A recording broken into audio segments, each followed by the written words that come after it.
Imagine you're working on a small project, and you encounter a problem while writing a function for ciphering small phrases.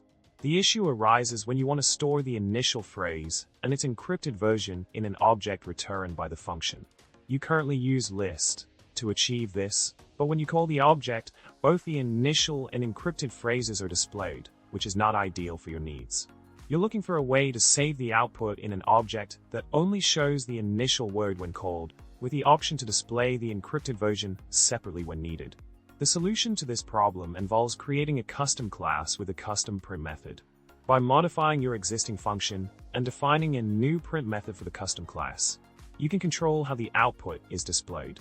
The key is to create a class called Cipher and define the print method to only show the initial word when the object is called. This way, you can easily access the encrypted version by specifying $encrypted when required. This customized approach allows you to manage the display of the output more efficiently and meet your specific requirements. In summary, by implementing a custom class and print method in your code, you can customize the output of your ciphering function to display the initial word by default and the encrypted version separately when needed.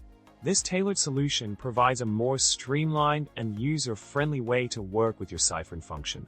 Remember, friend, coding can be fun and creative, especially when you customize it to suit your needs. Now go ahead, try out the updated function, and make your ciphering tasks a breeze. Don't forget to like, subscribe, and leave a witty comment below.